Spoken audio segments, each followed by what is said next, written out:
রাজবাড়ির পাশ দিয়ে ছুটে চলা পদ্মা নদী, কালের আবর্তে যার বুক জেগে ওঠে নতুন নতুন চর। শুষ্ক মৌসুমে দেখা দেয় বিশাল ধুধু বালুর প্রান্তর। এই জেগে ওঠা চরের বুকে আজ কর্মব্যস্ত সময় পার করছেন কৃষাণ আর কৃষাণীরা।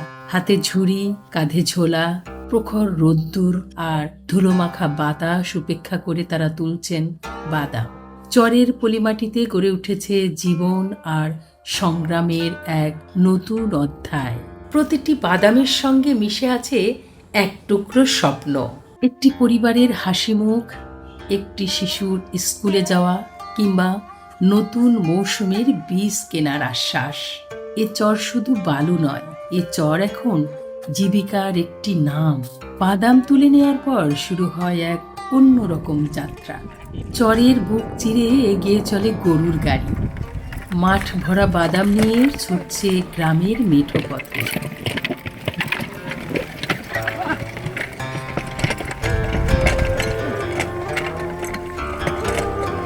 গরু টেনে নিয়ে চলেছে কাঠের চাকা ঘষ্টানো সেই চিরচেনা গাড়ি, যেটা আজও গ্রামের মানুষের জীবনযাত্রার প্রতিচ্ছবি।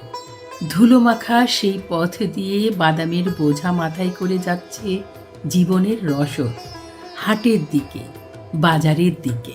প্রকৃতি, পরিশ্রম আর পশুর সঙ্গে মানুষের এই সহ অবস্থান চরের গল্পে এক অনবদ্য দৃশ্যপট তৈরি করে। রাজবাড়ী জেলার পাংশা উপজেলার হাবাসপুর ইউনিয়নের চরাঞ্চল দীর্ঘদিন ধরেই কৃষি নির্ভর। প্রতি বছর পদ্মা নদীর পলিমাটি চরগুলোকে উর্বর করে তোলে, যার ফলে চরে ফসল ফলানোর সম্ভাবনা দিন দিন আরও বাড়ছে। একদিকে অল্প বিনিয়োগে বেশি লাভ, অন্যদিকে বালুতে বাদাম ছাড়া অন্য ফসল ভালো না হয় বাদাম চাষে দিন দিন আগ্রহী হচ্ছে চাষিরা। তবে বন্যা আসার আগেই ক্ষেত থেকে বাদাম তুলে সংরক্ষণের পরামর্শ দিচ্ছে কৃষি বিভাগ। রাজবাড়ীর পাংশা উপজেলার হাবাসপুর চরাঞ্চলের কৃষক মোহাম্মদ শহীদুল ইসলাম। এখানে হচ্ছে পদ্মা নদী এলাকা, ওখানে ওই বাদাম ছাড়া অন্য ক্ষেত হয় না, কারণ পানি এক হচ্ছে পানি চলে আসে, আর হচ্ছে দ্বিতীয় হচ্ছে বালু মাটি। এই কারণে হচ্ছে এই বাদাম ক্ষেত ছাড়া কোনো ক্ষেত হয় না। গত বছর করছিলাম 4 পাহি, এবার 1 পাহি বেশি করতে 5 পাহি। গত বছর পদ্মার চরে 20 হেক্টর জমিতে বাদামের আবাদ করে লাভবান হয় এ বছর 40 হেক্টর জমিতে বাদামের আবাদ করেছে।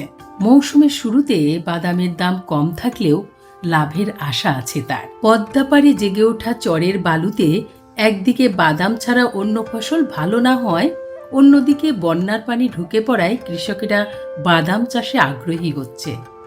যে জায়গাগুলো চরের আবাদ হয় না সেই জায়গাগুলোতে যেন চীনাবাদাম এই ফসলটা খুব একটা যত্ন নেওয়ার প্রয়োজন পড়ে না এবং খুব একটা পরিচর্যার প্রয়োজন পড়ে না। তো আমাদের কৃষকরা এই ফসলটা করতে। এই কৃষি কর্মকর্তার দাবি, অন্য ফসলের তুলনায় খরচ কম ও লাভ বেশি হয় দিন দিন বাদাম চাষে আগ্রহী হচ্ছে কৃষক। তবে আগাম বন্যায় যাতে বাদাম চাষিরা ক্ষতিগ্রস্ত না হয় সেজন্য কৃষকদের বাদাম তোলার পরামর্শ দিচ্ছে তারা।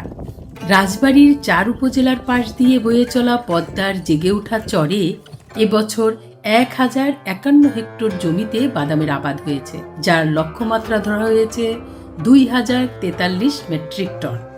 নাচি নিয়ে হয়তো 2টো খাতেও পারবো, 200 বেচলে পরেও উপকার আছে। খাওয়ার জন্য এবং বিক্রির জন্য বাদাম তুলে দিয়ে থাকে এরা। এদের হিসেবটা হচ্ছে আধা মন বাদাম তুলে তারা পায় 5 থেকে 6 কেজি। ছিঁড়ে দিচ্ছি মন হিসেবে 9 কেজি করে।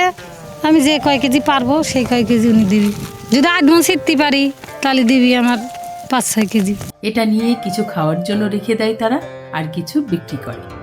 অনেকেই আছে কুলির কাজ করে, পাশাপাশি বাদাম তোলে।